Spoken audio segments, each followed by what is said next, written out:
تو अज़ीज़ान गिरामी, बिस्मिल्लाह के मुताल्लिक जो अहादीस करीमा मिली हैं वो बहुत ज्यादा है।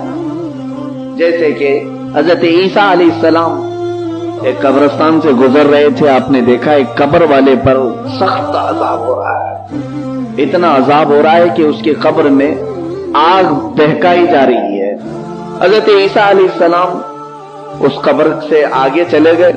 थोड़ी देर के बाद आप इस्तिंजा वगैरह करके फारिग होकर के वापस आए, फिर उस कब्र के पास देखे तो उस कब्र में नूर ही नूर है।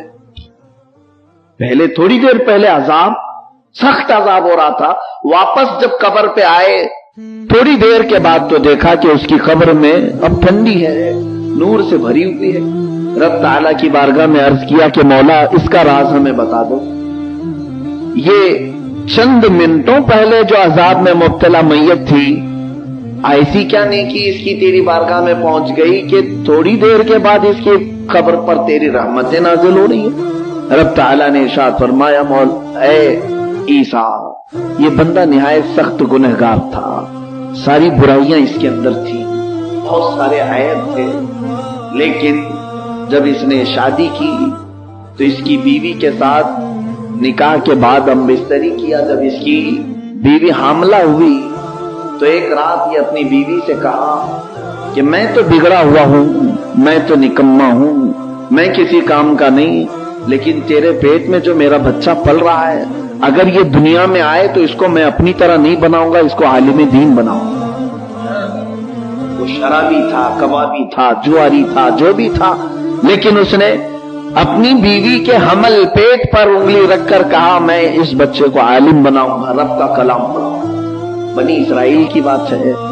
रब ताला हज़रत ईसा अलैहिस्सलाम से फरमा रहा है, ईसा इत्तेफाक ऐसा कि ये अपने बच्चे के पैदा होने से पहले मर गया, बच्चे के पैदा होने से पहले ही इसका इंतकाल हो गया, लोगों ने दफन कर दिया। तो अपने गुनाहों की वजह से अजाब में मुब्तला था।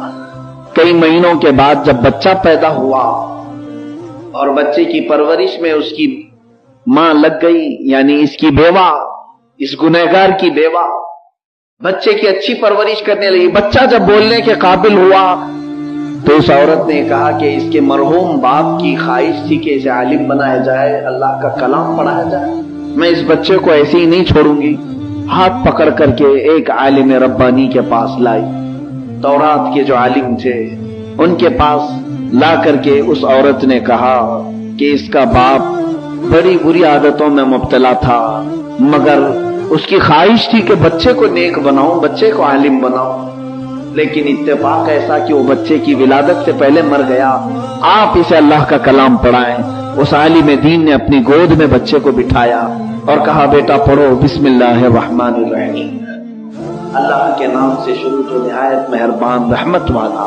रब ताला फरमाता है, ईसा उसका बेटा जैसे ही मुझे रहमान और रहीम कहने लगा, मेरी रहमत को गवारा नहीं हुआ कि उसके बाप को मैं कब्र में आजाद। तफसीर में ये भी फरमाया गया, बच्चे अगर रब को रहमान और रहीम कह रहे हो, माँ बाप की कब्रों से अजाब को अल्लाह उठा लेता है। ये तो बिस्मिल्लाह की बरकतें हैं, फकत बिस्मिल्लाह की।